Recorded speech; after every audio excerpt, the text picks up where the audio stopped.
Hi everyone, my name is Ruth Nanjala, the founder for My Science Journey, otherwise known as MSJ, which is a platform connecting scientists at all career stages and with the sole aim for inspiring the present and the next generation of scientists. So if you haven't joined us, this is your sign. We are on LinkedIn, we are on Twitter, we are on Instagram. We have a YouTube account where we have shared all the previous recordings of the sessions that we've had with amazing scientists across the world and not just in the continent. So go subscribe, listen to those videos, and you'll be able to pick one or two things from those. Today we are joined by an amazing guest. I will briefly tell you about her, but I don't think I'll do it justice, so I will allow her to introduce herself properly. But we have Dr. Evelyn Gitau with us, and she is from Kenya, and she's an exceptional science leader who is currently the Chief Scientific Officer at the Science for Africa Foundation. And before that, she's had leadership roles with the Africa Population and Health Research Center, as well as the African Academy of Sciences. She will share with us her science journey from her beginning for where she started her career in biomedical sciences up to where she is right now. And she's also had several awards. So she's had research grants and she's been honored and appointed as a next Einstein Forum Fellow. And in this capacity, she serves to champion the development of STEM in Africa. So as I said, I don't think I'll do it all justice. So I will hand over to Dr. Evelyn to walk us through her journey. For that, I would like to ask Dr. Evelyn, if you are not in science, which career do you think you would have pursued instead? Thanks, Anita, and thanks, team, for inviting me to have this chat with you this afternoon. It's always exciting to be able to talk about the science journey more than anything else, and hope that it can inspire others to think about it. But when you ask that question around what else would I have been doing? There's so many things over the years I have thought if I was there, I'd have done a little bit better and different. Interestingly, in high school, I took both full sciences and also arts. So I had history and geography. I had the full load, so pure sciences and pure arts. So I had a moment where I was like, oh, I could be a lawyer, etc. But one of the things that I did as an undergraduate is I volunteered as an emergency medical technician, and I was very interested in emergency medicine. This came from the childhood of being a brownie, first aider, St. John's. Many Kenyans know that they have to be first aiders with St. John's if you're in the Girl Guide system. And I always wanted to contribute to emergency medicine, so I spent a bit of time training up the field, and I wanted to either be a paramedic or so at the time, one of my closest friends when I was finishing high school, he was training in medical school, and he then went and flew, and we're like, yeah, we would want to work in AMREF and be those flying doctors who are serving people, especially hard to reach areas. Of course, that changed, but every so often when I see how hard it is to get medical treatment in hard to reach areas, I always think about it and say maybe I should go back in my old age. Thank you. Well, they always say that you can pivot at any point in life and just do something different. Back to what actually brought us here, which is your science journey. So if you could just walk us through your journey, started from the beginning where your biomedical research career started, and just if there are some pivotal moments, then we'll build from that. Okay, great. I'll first mention that my proper first job was at the Kemri Welcome program in 2001, although I'd had small jobs in different labs, in a wet lab, in chemistry and things like that. Why I actually pursued working in Kemri, the Kenya Medical Research Institute in Kenya, was born from a passion that I got out of a movie. So you get inspired by many things. When I finished high school, I don't know how many of you have watched, and I've told this story before. There was the movie Ebola. It was a big movie, and it was, sorry, did I say Ebola? Outbreak. It was called Outbreak, and it had hit the theater, and actually I had the year after high school when you're chilling a bit and you have time, and I'd gone to the cinema to watch Outbreak, and Outbreak was about Marburg. You had all those virologists wearing all these suits, and you had, it was a lady, she was a molecular biologist and virologist. So that was when I was inspired about the potential of doing very high level lab work that could change how we treat disease and how we impact society, especially in diseases that if you watch that movie, you'll realize it made places like Western Kenya, Uganda look like that place that breeds all these strange viruses. And I was just like, no one is ever going to pay attention. So my interest in working in research and in a lab actually came from a movie. And I got to be there. Yeah. I think that's the first time I've had that career inspiration coming from a movie. So I guess you watched this movie around in high school, right? Yeah, it was in 1980. Outbreak came out 93, 94. So it was around that time when I watched it. Yeah. And I'm hoping all of you will now go back and look at it, because we are in the space. When I said Ebola, of course it was more about Marburg at the time, that being Marburg incidences, but it's the same thing that we're experiencing in many of these pandemics and epidemics on the continent. We have all these diseases that affect us more than other continents, and we still don't have enough capacity that can address some of those issues. Yeah. Sure, for sure. Now we are at the point where you've watched this movie and you've been inspired to become the scientist in a cool lab coat investigating upcoming viruses and pathogens. So take us between that moment to you working with the Kemri Wellcome Trust research program in Kilifi. In between, what are the pivotal moments there? I did my undergraduate in the US, and it was mainly in chemistry and biology is what I majored in. So I could have pivoted in many different areas, but then I got a chance to work in a lab in Miami, in University of Miami, and it was a molecular biology lab. And in the early 90s, that was still for some of us coming from Kenya. Those high-tech genetic labs were still very new, and the applications there were very new. It was a lab that was studying diabetes, so looking at genetic interventions for diabetes, and that's where I started. Did the work, spent a little time there. Then I did take a break after my master's, so I did a master's in biomedical sciences, and that's when I got married and started my family. After working, I then spent time working in a startup biotech in Atlanta, and that was a spin-off from one of these university researches where the researcher had partnered with others to take what he had been researching in Staphylococcus aureus is one of those hard to treat bacteria, and had a candidate for vaccine for children. That's the way it started, right? So that's where I actually started in the lab. And so I was working at a startup company. It was really exciting because I got interested in industry then, and seeing what it takes to actually get to get things into the market. They were then subsumed GSK, if I'm not wrong, and the business CEO had come from GSK anyway, so it wasn't surprising that after they got to a point, they then went back to GSK. But I didn't stay that long. After a year, the opportunity to join Kemri came up. I'd always wanted to come back to Kenya. Interestingly, I came back. I had two opportunities. I could have gone into animal health. I had done an internship at the Ketri in 1996 in my third year of uni, and so I'd spent quite a bit of time in the molecular lab. And I always laugh and say he's a senior researcher at the ISIPE, which is the insect physiology. He's the one who got me into molecular bio, Professor Masiga. And so I look at that transition. I went to ILRI, and then Kevin was like, you're not going into animal health. You're going to come and have a chat with us. And Professor Kokwaro, who has been, I call him my lifetime mentor, although I don't see him as much anymore, recruited me as a research assistant in his pharmacology lab. So yeah, that was the journey to Kemri Wellcome. Yeah. Okay, so let's take a pause here. So you've mentioned several mentors along the way. You've mentioned the different labs you worked with. I'm sure you worked with great mentors there. You've mentioned Kevin, you've mentioned Dr. Masika, you've mentioned Professor Kokwaro. I seem to see a trend here that most of the mentors are male. Would you like to tell us if you had female mentors as well, and how that played out, having male mentors and no female mentor to look up to? When I was interviewing for the position in pharmacology, we were 6 candidates. I was the only lady.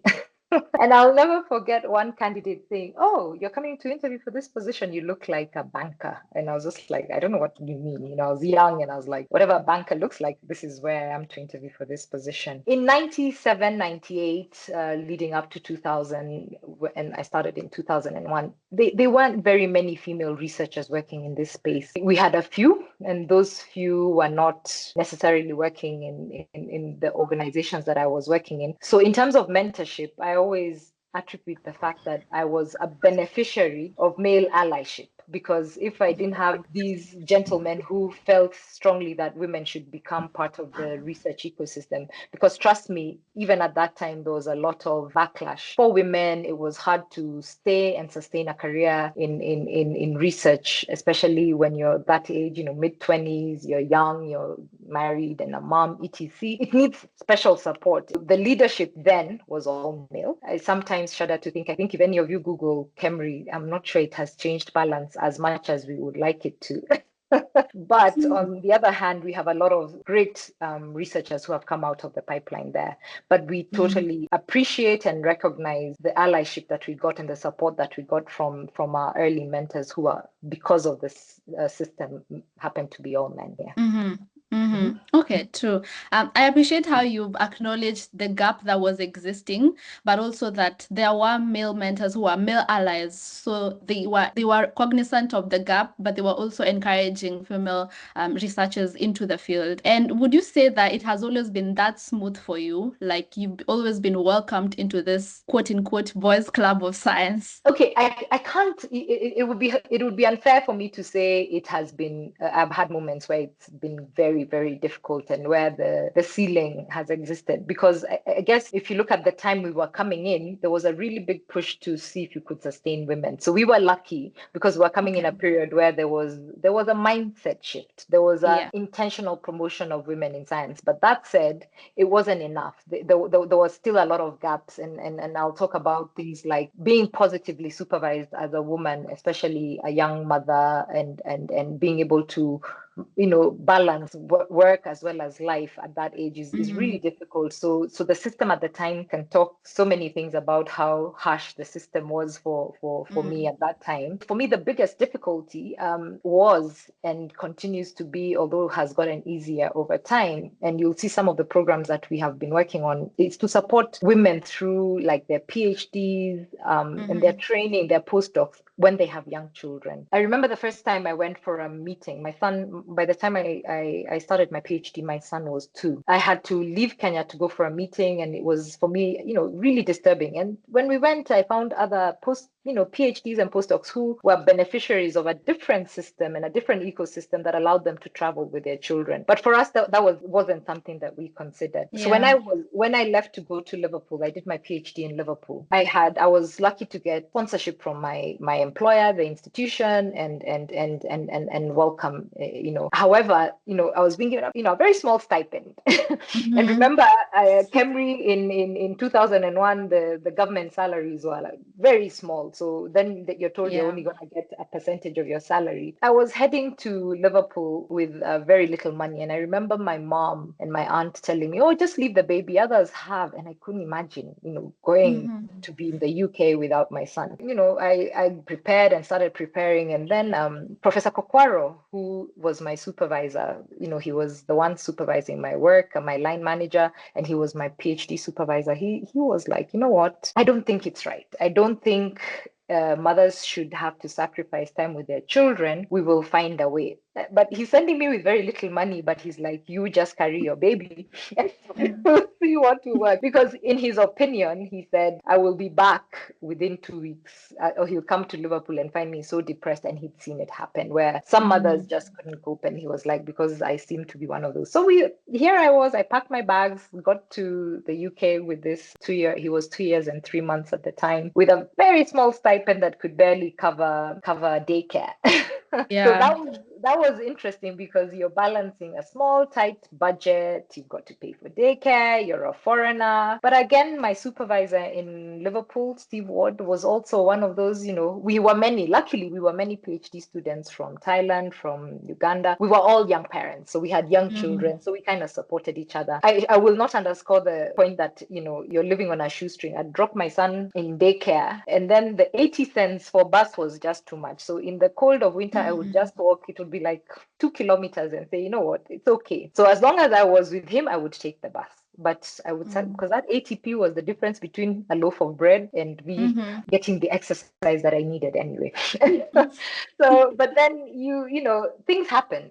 In the third year, my third party monitor was some of you may know him, is Professor Sam Karaoke. He was the third party monitor is that guy you go and cry to about your problems within your supervision. You say, oh, the supervisors are not reading my pieces. Okay, mine did. So I was very lucky in that way. But then even he'd come. So he'd always come to Liverpool because he had his main collaborations there. And he'd come and he's like, how are you surviving? You're still on that little stipend. At the time, it was £700. Daycare was £400. So imagine daycare £400, stipend is £700. And he made a case for me. And then one day Kevin had come to give a talk in Liverpool and he said, we finally convinced Welcome and we are going to increase the stipend and then we're going to add childcare. This was in the third year. And because we know how hard it is, we'll backdate it a little bit for you. So when I was coming back to Kenya, it happened. But it was us, we kept championing it, those of us who had children. And it wasn't just me, even people on the Commonwealth Fellowship were really on a very, very, I think at the time the Commonwealth Fellowship was £500 a month, so we're, I'm really talking, and you can imagine rent is maybe 200 or things like that, and kids and things like that. So those were interesting balancing acts, but then the people around, if you champion for others, because that's what we're doing. Some of us are like, we're almost done with our PhD, but really the system needs to change for others. It can come and make a positive impact in yourself. So yeah, for sure. Wow. Thank you. Thank you people are still shocked how you survived on £500 with daycare and rent and food and everything else. But what I took from that and what I appreciate is, of course, we've mentioned the role of male allyship, but also championing for the future generations. So it's like, yes, I suffered, but it doesn't mean because I suffered, future generations have to suffer as well. So you push the needle little by little just to see that the system changes. And clearly it changed towards the end of your PhD. So I'm really glad to hear that. I would like to pivot the conversation now from your early career research once you started at Cambridge and after your PhD. So walk us through after your PhD until now, where you're now the Chief Scientific Officer at Science for Africa. So when I got back from Liverpool, I came back with all this new technology learned and excitement. My research was using mass spectrometry, and I was for those of you who were in the space, I was in the omics space. And I was in the omics space literally at the beginning of this space. So proteomics was my PhD. But when I came back to Kenya, of course, we didn't have that high-tech mass spec in Kilifi. We had a room and a promise. So for my postdoc, I segued a little bit and took some of the results from my PhD to start looking at how cellular immunology plays a role in infectious disease. And for me, it was actually, while it was upsetting not to be able to do the tech transfer right away, I learned a new skill and actually a new area of science that up until today, if I were to go back to active research, is the area of work I would want to pursue. And so I transitioned and started understanding cells, white blood cells to be specific, and how they impact different children and the outcomes and clinical outcomes. Towards the end of my career at Cambridge Wellcome, I started looking at malnourished children a little bit more, because we would correct for nutrition, but we would still see a lot of mortality in these children who seemed to be thriving, but for some reason they would get one infection and die very quickly. So I started focusing on those children, trying to see, is it that their immune system just wasn't being recovered as you nutritionally recover them? And that allowed me a couple of things. The first one is, you spend so much time in your PhD becoming a specialist, and then you get an opportunity as a postdoc either to become more of a specialist, or you start looking at different areas. So the postdoc allowed me to start thinking about how we do clinical research in the hospital, the social sciences behind, thinking about the ethics of, because I was using samples that had been collected in the community. Working in an environment like Cambridge Wellcome, we had to listen to seminars from all different sections and sectors that come, from health systems to ethics, that actually then became applicable for me, who was trying to look at why are malnourished children not thriving, even if they have gained the weight, etc. You start looking at, is it the environment they grow in? So you start thinking about, is it the food they're being given, or are these infections, so looking at multidisciplinary type of interventions that may work to help this child thrive. At the time, I was in Kemri Welcome. I had made some few applications. I'd been successful in some small ones, made a few to Welcome for, more senior places. And this is where you make or break your career, when you make some applications and you win the small ones, but the big ones don't want to come through. Mm-hmm. And you get very frustrated. I'm sure all of you know that, the success rate is really 1 in 10 applications you make is what is successful. So in the course of that, I started, one of my grants at the time was an innovation grant by Grand Challenges Canada. And I started, even within that grant, I knew we were working at a deficit. You're competing with people in the innovation space. It was looking at biomarkers of disease with the hope of coming up with diagnostics for these very severely malnourished children. And, someone in MIT will do the same research, will not have to think about the ecosystem problems that we have. When you buy reagents from the UK and, they have to come at -80 all through, on dry ice. And then they arrive at the airport. And when the guy who's going to collect them for you, he finds them sitting on the runway, thousands of dollars of reagent go bad just because of small things, or the delay because of the taxes. So what I used to get in Liverpool, in the morning, I'd say I've run out. And you just go either downstairs to the basement and collect, or if you order it there the next day, would be 6 months. So that for me already was, it started having me think about the fact that the ecosystem is not fair. We are not going to compete. We're not going to get into the market or get any products into the market if we don't change the ecosystem. So I started, thinking, how can we change this innovation space for science? And then the last one is I was successful in a GSK. They had launched it was a Vista program. So the first round of the Vista program, I was the successful person. And then they came, Kilifi. They came now for due diligence. And the report they gave was, she's a lone ranger working in Kilifi, doing high-end technology, and we don't think she will succeed. So in due diligence, that was cancelled, something that was shocked. And these were fellow Africans evaluating it like this, right? So you're stuck in between a rock and a hard place, where you finally get the technology, but they're saying, not enough. You don't have enough support. You don't have enough people. The ecosystem won't support you. So where do you start if you can't just get going? You get what I'm saying? Yeah. So and we also, you're trying to mentor people at the same time. So when the African Academy of Sciences in 2015 started looking for someone who was interested in developing a Grand Challenges Africa fund, they were looking for a scientist with some experience who could write and also think about fundraising. And I made the leap out of research. It was very hard. And I said, let me apply for this job. I know the pain that, because having been a grantee from Grand Challenges Canada, I know exactly what it is that we need to shift the needle. And so I got the position, and that's how I transitioned out of the lab into more research management and started thinking about capacity strengthening. Interesting. I think you've really highlighted things that happened at that time, but they're still happening until now, especially the systemic challenges of you get, like, even within the system, you have some, you just find like you're destined to fail even before you start, just because of the systemic challenges. And then also the us being our own worst enemies, because you try and make moves to advance the field, but then your own fellow colleagues or people who are supposed to support you to advance the continent, research in the continent, are also not working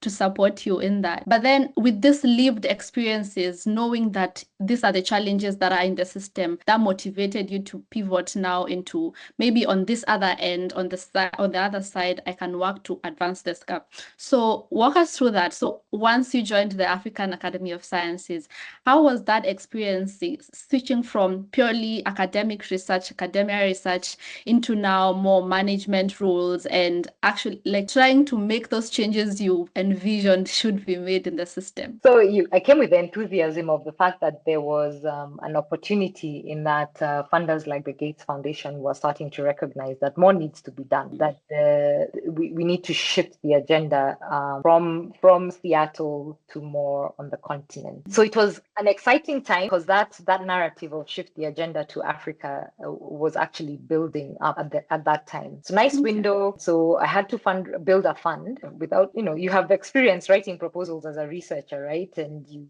write proposals to funders on an open call. But now this was where you're actually having to network and engage at, us scientists don't sell ourselves. Suddenly one of the careers I would never ever have thought I would ever do in my life was marketing. But suddenly you're having to market yourself and science to try and fundraise for a fund. So that was interesting, but it was a window, of opportunity. So where you talk about your science, then you can use your science to help think about priorities for the continent. And it was 3 years I spent at the academy, and just about 3 years. And that was eye-opening. It wasn't a lot, but by the time I was leaving, the fund was at $10 million. And suddenly that for me was an aha moment of actually someone has to be intentional. Someone has to sacrifice, because remember, you're moving, and that's the big shift is you're moving out of what you've known for almost 15 years at that time. You're evaluated by papers, and suddenly you stop and you're like, I have not written a research paper in 6 months. This is bad. So you have to shift from I was actually worried that, you stop being relevant in the science space because you're not actively in research. So, but then 3 years, and by the end of those 3 years, I realized you don't actually actively have to be in science to build science on the continent, but you have to have had the experience. So I really leveraged on my experiences around how research is done. I was a benefit of working in a really, one of the top-notch research organizations at the time, and continues to be, Kemri Wellcome, be able to, and then my networks, that you didn't realize. All these conferences we go for as researchers, sometimes we think it's for our science, but today, where I am, and my career now spans, I see 2025, so we're 25 years.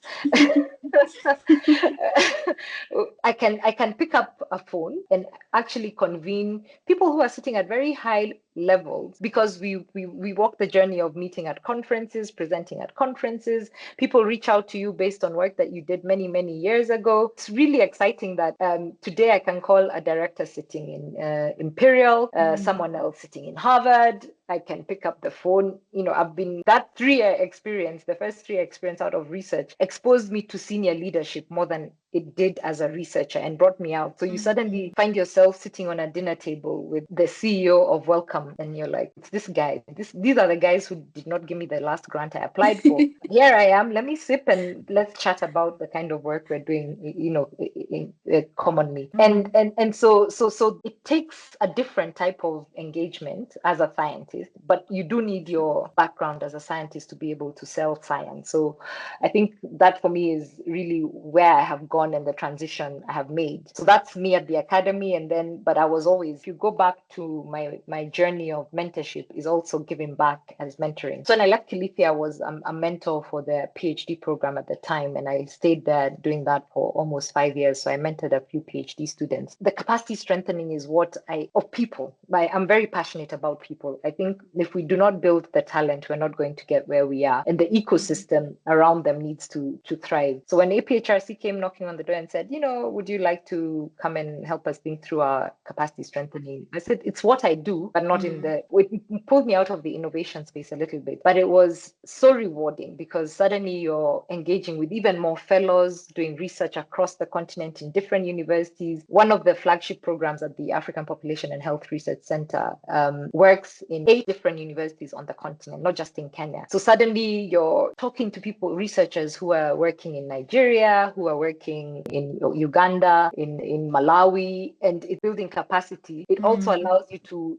think about how to prioritize and shift your thinking, because your challenges are sometimes you're so tunnel vision. So this exposure to other countries was really, at APHRC, more and more countries was the starting point of my thinking about public universities, because I'd engaged well-resourced research agency, and many of the research organizations on the continent are better resourced than public universities. And so then we start thinking about the ecosystem from a public university lens, and then you start thinking, oh, this is really hard. We have to actually work with our government. And that's where now my new found, not yet found, but a skill that I'm trying to hone is engaging governments on the continent to really get them to shift how they support research. For sure. Wow. Thank you. So I'm going to take a pause here just to remind our audience that if you have a question so far, you can either raise your hand or put it on the chat, and I'll give you a chance to ask your question. So while people are gathering their thoughts around that, I think when towards the end of the last section, you mentioned something important, which is engaging government and other stakeholders, because you mentioned also earlier that as scientists, we're usually very tunnel visioned around our work, what we do, the impact of it within the academic space, especially if you're in academia. But then you have this contextual challenges and systemic challenges, and you realize that they require something outside of the science you're doing. So they require you to engage different stakeholders, meet people, and actually make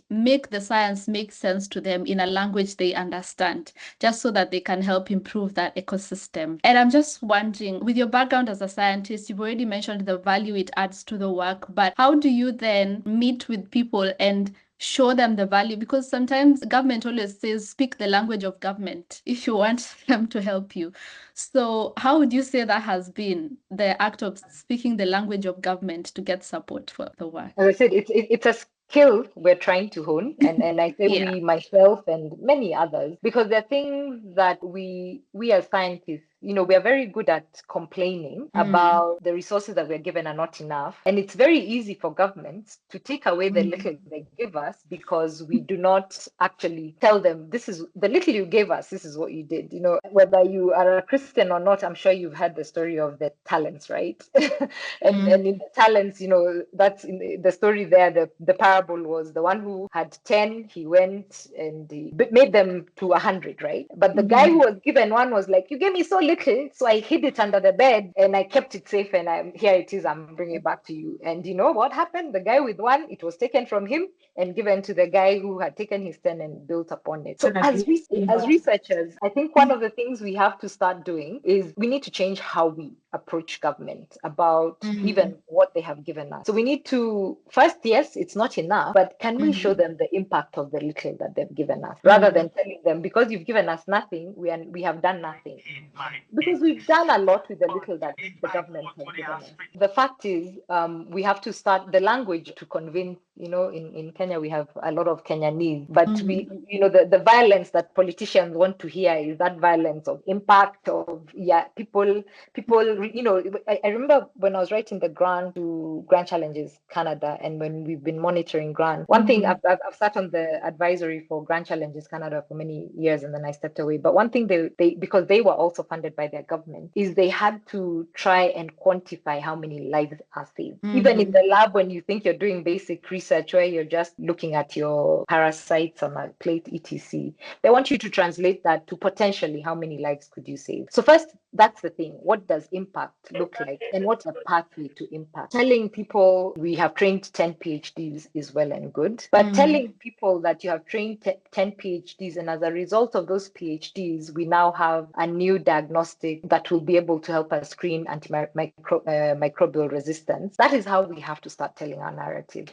The second one is return on investment. If you've ever worked with venture capitalists, they're very good at spinning the numbers so that the dollar, that $1 looks like it was $100, right? So we need to start really talking the language of the return on investment of what you've given us is this, so that then you can say, okay, and I'm the same, many of you who are parents here, I'm sure when you give your children money and they come back and said, okay, give me more, then you're like, what did you spend it on, and how did you think about building it? Most children learn the hard way when the mother says that you wasted that, or you can't speak to it. So we need to speak to what we have done with our money. My concern about public universities and public funding is that as higher education is getting a beating right now from many governments, not just in the global south, but in the global north too, about is it of value to society? This is as a result of us not being able to show, even if the investment is not a lot, to show what we have done done with the little money.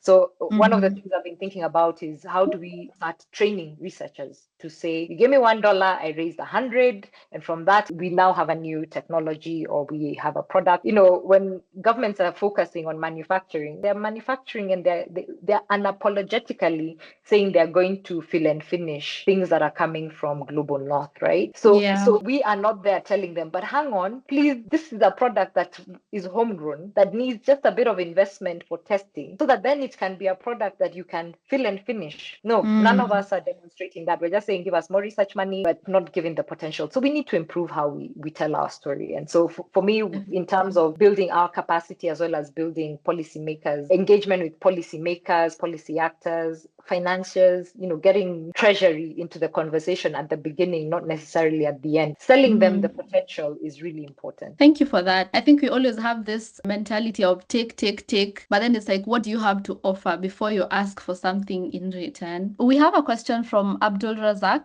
Would you want to unmute and ask your question? Thank you very much. Good day. Hello. Yes, please ask your question. We can hear you. I want to appreciate the convener as well as the guests for an insightful journey she gave. Actually, on the basis of engaging the government, I think she captured everything. All what we need every time is we give us this, give us more. We are not actually translating findings for the government to actually see the impact of our research that we are showcasing. So my own question now is about the guests. I was able to pick something from when she was giving her journey. She made mention about mentorship, that she's passionate about mentoring people and students and all those things like that. So I actually wanted to seek her consent if she can mentor me.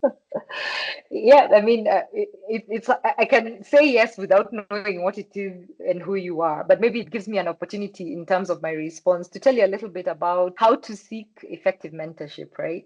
Because I could say yes, and then I'm not the right person.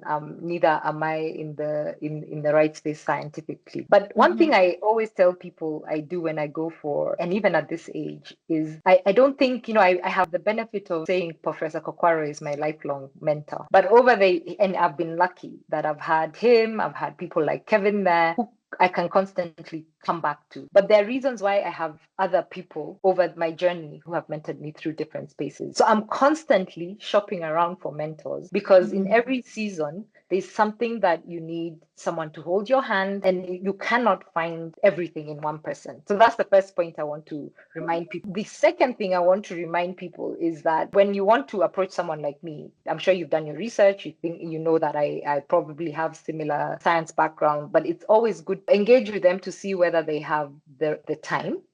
Many of us say yes, and I really don't want to be a bad mentor and say yes to people when I have like 5-6 other mentees that right now deserve more than an hour of my time. But I always guide people to other people who might be able to mentor them in the event that I don't have the time. So you want to also see if you have chemistry. Let me tell you something. There's nothing as bad as a forced marriage in mentorship. Where you've joined these mentorship programs and then you've been assigned a mentor, and then you're dying with this person who doesn't understand you at all. So you shouldn't really stay in that mentorship relationship. If you're in a more organized mentorship program, the coordinators are aware that these relationships can't be forced. So if you tell them, I wouldn't mind having someone different, and give them the reasons, and sometimes even your mentor might actually come and say, I don't think we are connecting, because there are things also as a mentee you need to do, like, be more proactive, be ready for a meeting. If we say we're meeting for coffee and then you come and you expect me to set the agenda, remember, I'm here for you, not the other way around. So they're the little things. But I just want to point out that for me, that along my journey, I've had supervisors who are very different, but I've also had mentors who have mentored me in my career for different reasons. When I was doing my postdoc and transitioning, I finally found a woman mentor who could guide me on navigating life and work and all these things. And they're the ones who are like, hang on, interns, the best way to be able to manage is to actually mentor intern to help you build a career. So remember, I talked about being people driven. Mentorship is one way of finding the right people who you can work with, because their success will then be your success. If you build others, I strongly believe you're building yourself. And then, the Kevin Marshes of this world, yes, they have done great things, but I think one of their greatest contributions to science is when people look around and they ask, oh yeah, Henry Wellcome, you can attribute so much capacity building to an individual. I think that for me is one of the things about mentorship, why I enjoy mentorship. Thank you so much. I think that was a very good reminder on one, that mentorship is a relationship, so it has to be built organically, and it gave us very practical tips on how to do that. We'll take a question from Mariam.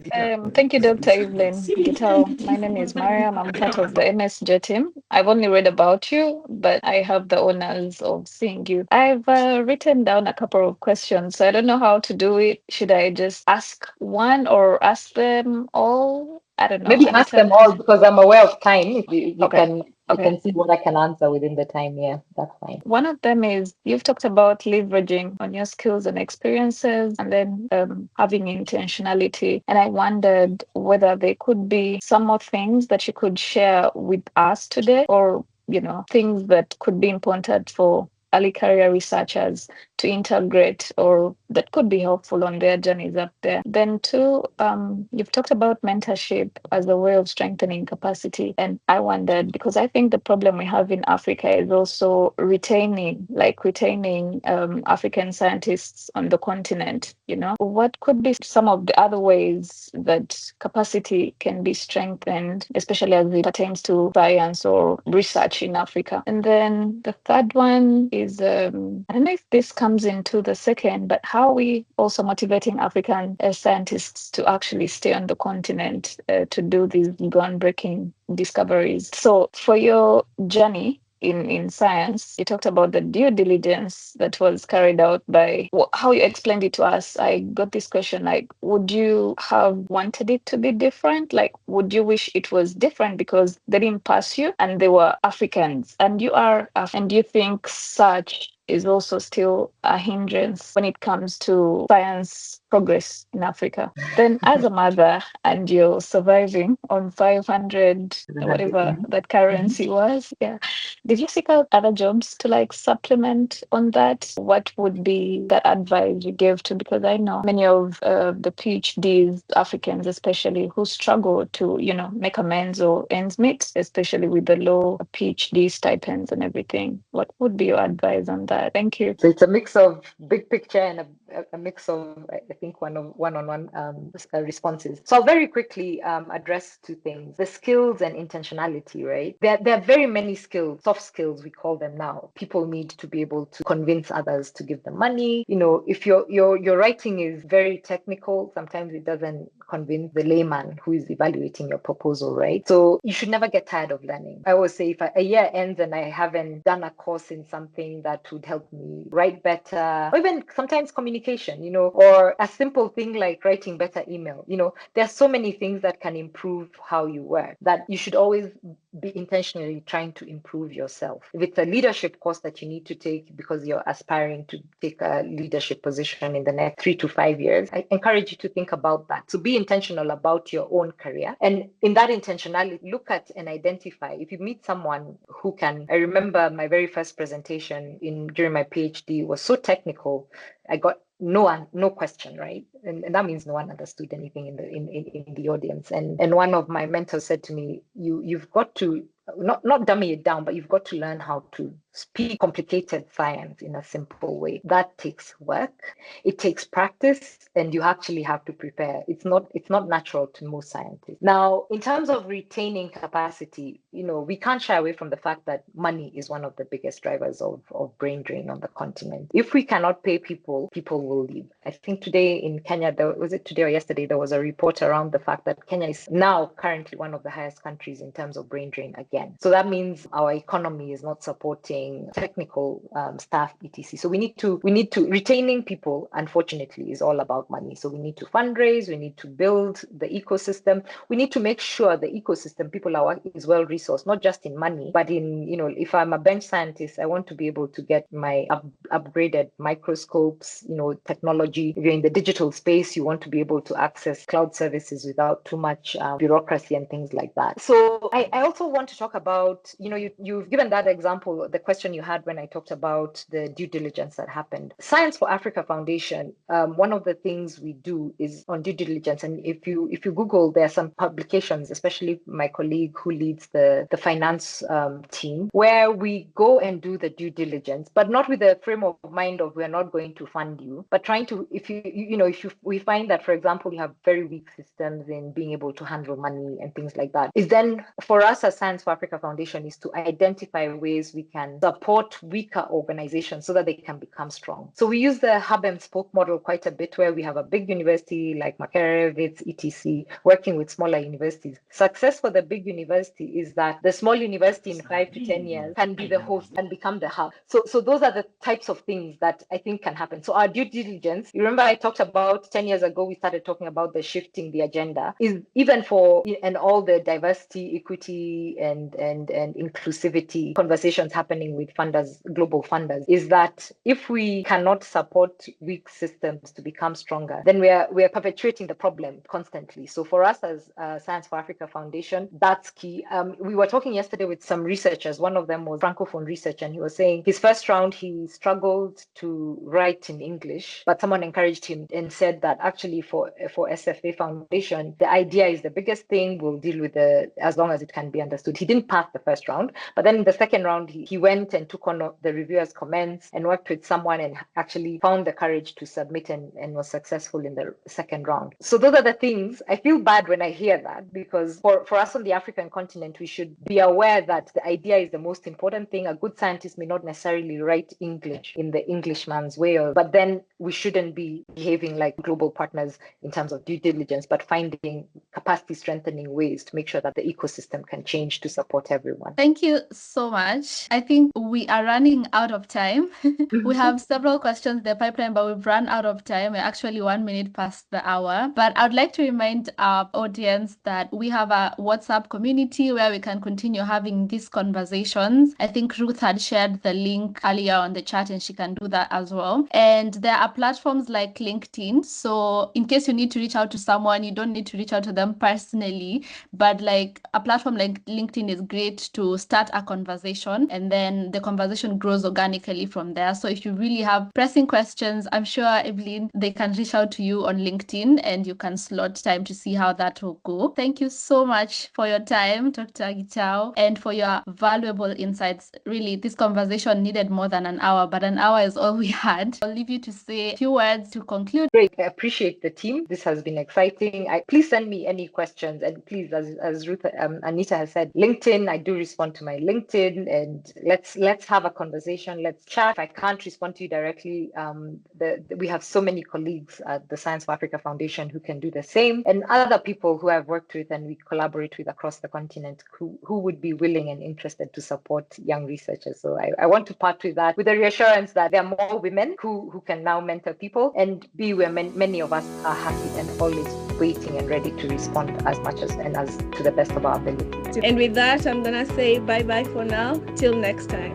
Thank you.